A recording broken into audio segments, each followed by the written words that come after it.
बैठे बैठे माइंड में ख्याल आना, पॉर्न वीडियो देख, ये कर वो कर। या कभी कभी आपने देखा होगा जब मोबाइल को यूज़ करते हैं तो कभी कभी स्क्रॉल करते टाइम हमारे सामने ऐसे फ़ोटोज़ आते हैं। कुछ लोग ऐसे भी होते हैं जो परमेश्वर का वचन जानने के बाद कि प्रभु गर्लफ्रेंड और बॉयफ्रेंड के संबंध को सपोर्ट नहीं करता, क्योंकि ये कहाँ न कहाँ अपनी मर्जी और अपने बदन की सुनना है।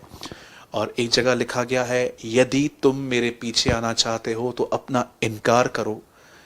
एक व्यक्ति दो स्वामियों की सेवा नहीं कर सकता परमेश्वर के वचन के अनुसार।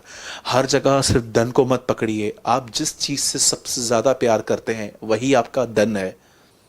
वचन कहता है कि कई बार हमारे अंदर जो है, जैसे मैंने पहले बताया कि हवा सिन में कैसे गिरी, आंखों के द्वारा।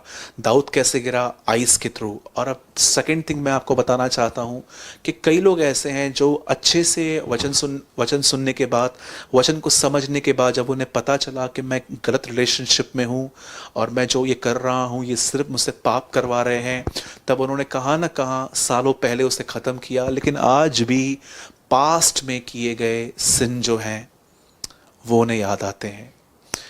थर्ड थिंग जो मैं कहना चाहता हूँ, बैठे बैठे माइंड में ख्याल आना, पॉर्न वीडियो देख, ये कर वो कर। या कभी कभी आपने देखा होगा जब मोबाइल को यूज़ करते हैं तो कभी कभी स्क्रॉल करते टाइम हमारे सामने ऐसे फ़ोटोज़ आते हैं।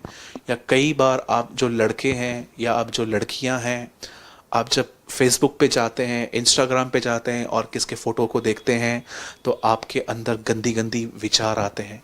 मैंने तीनों बातों का जिक्र किया, आंखों का पाप, माइंड में आने वाले ख्याल, पास्ट में किए गए पाप याद करना।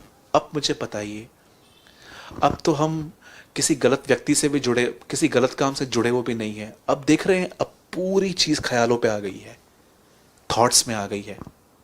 अगर अभी भी कोई उस सोर्स से जुड़ा हुआ है कि व्यभिचार हो रहा है और आपको उन गंदे संबंधों को तोड़ना भी नहीं है, ख़त्म भी नहीं करना है और व्यभिचार भी छोड़ना है, तो मेरे ख्याल से आपने वो वचन ही नहीं समझा है जो पहले बताया गया था कि यूसुफ भागा था। मैं बात अब उनकी कर रहा हूँ जो सोर्स को तोड़ के बाहर आए हुए हैं।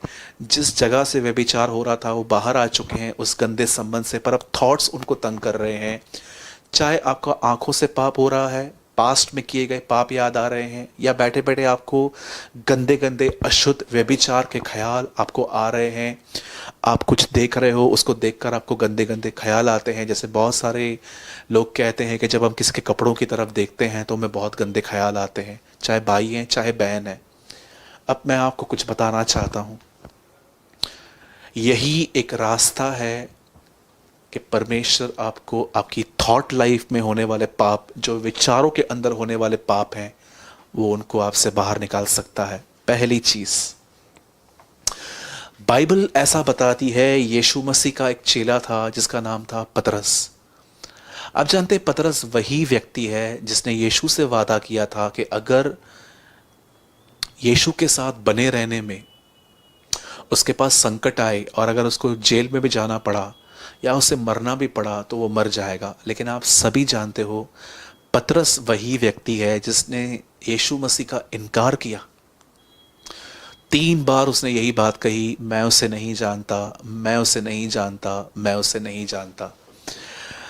पर मैं आपको ये कहना चाहता हूं, यही पतरस जब पेंटिकॉस के दिन पवित्र आत्मा से परिपूर्ण होने के बाद जब इससे प्रचार किया, तब जानते इसने क्या कहा?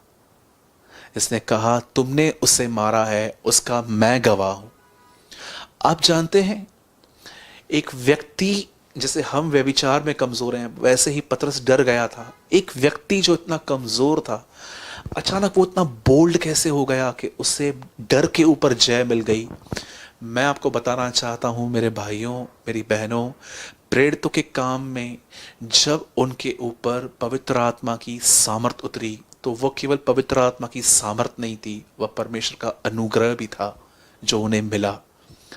अगर कोई कहता है कि ब्रदर सिर्फ वो पवित्र आत्मा ही था, तो मेरा एक सवाल है, प्रेरितों के काम 20 अध्याय में अगर आप आराम से पढ़ें तो वहां पर लिखा है, यीशु ने उन पर फूंका और कहा, पवित्र आत्मा लो, जैसे परमेश्वर ने आदम में फूका था और उसमें जान आ गई थी, वैसे ही यीशु मसीह ने, आप पढ़ के देखिए, यूहन्ना के अंदर लिखा गया है, जब यीशु मसीह ने उन पर फूका तो उनको कहा, लो पवित्र आत्मा। पवित्र आत्मा उनको मिल चुका था, लेकिन जब पेंटिकॉस के दिन वो एक मन होकर प्रार्थना कर रहे थे तो बाइबल बताती है उनके ऊपर सामर्थ आई।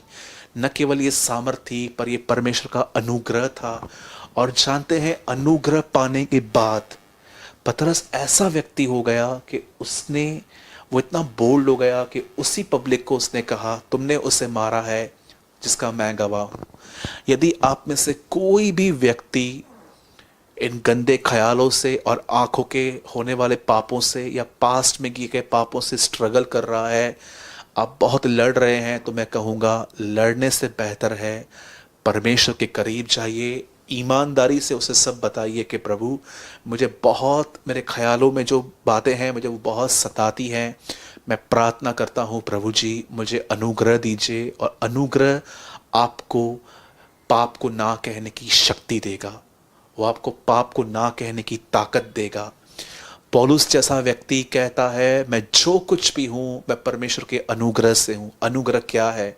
मैं साधारण शब्दों में कहता हूं, पाप से लड़ने के लिए प्रभु की मदद, सिन से लड़ने के लिए, गंदी गंदी मेमोरी से, गंदे विचारों से लड़ने के लिए परमेश्वर की मदद को अनुग्रह कहते हैं। पौलुस कहता है, मैं जो कुछ भी हूं परमेश्वर के अनुग्रह से हूं।